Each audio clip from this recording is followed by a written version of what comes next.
My friend Bear. Eddie's walking with his teddy. Eddie's teddy's name is Freddie. Oh, Freddie, said Eddie with a great big sigh. I feel sad, but I don't know why. Freddie said nothing. Eddie sighed again. I wish you could talk, he said. And then, wow, look at that up there on that stone. A giant teddy all on his own. We've seen him before. He belongs to the bear who lives around these woods somewhere. Suddenly, something made Eddie turn around. A snuffling, scuffling bear sort of sound. A great big voice whined, "Where's my teddy?" He's coming, let's hide," cried Eddie. The great big bear came shuffling by, then stopped with a sniff and started to cry. "Oh, Teddy," he whimpered, "what can I do? I've got no friends apart from you, and you can't talk and you don't care. I'm just a sad and lonely bear." Then just as he brushed a tear from his eye, a little voice whispered, "Please don't cry. I'm all on my own just like you, with no one to talk to and nothing to do. I'm a little bit lonely, too, you see. If you want, you can talk to me." The bear couldn't believe his ears. He gulped and sniffed and wiped his tears. "You could talk after all," he cried. "Of course I can talk," the voice replied. The bear came closer and scratched his head. "Why didn't you talk before?" he said. "Because I'm scared," said the voice, "and small and shy, and you're a great big bear. That's why." There, said the bear. "You are in a muddle. What you need is a great big cuddle." "No, I don't," shrieked the voice. "Yes, you do," said the bear. "You just need some loving care." "Don't be scared, you're my teddy." "No, I'm not," cried the voice.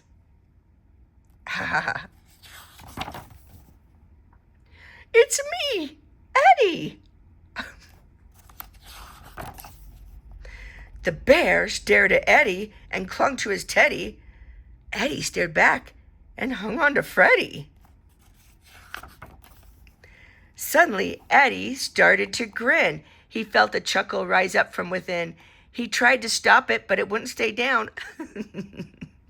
"What's so funny?" asked the bear with a frown. "It's you," giggled Eddie.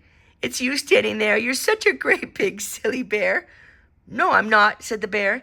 "Yes, you are," yelped Eddie. "You thought you had a talking teddy."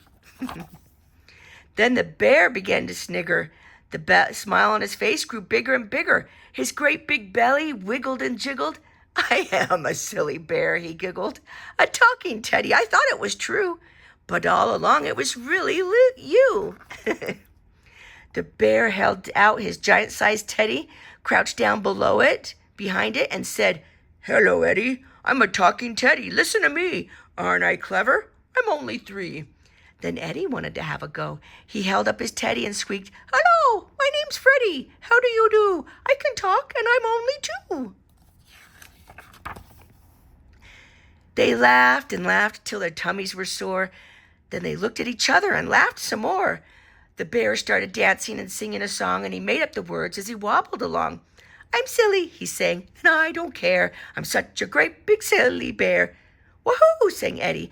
"I'm as silly as you, and your Teddy and Freddie are silly too."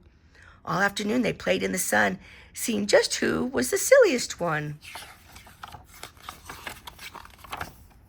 When the sun began to set in the sky, they knew it was time to say goodbye.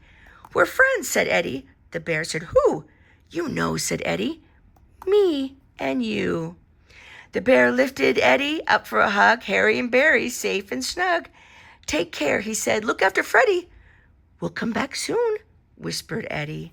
Aw, they're good friends. Then off they walked with a smile and a wave, back to a house and back to a cave. Do you think they're lonely? Not anymore. That's what having friends is for.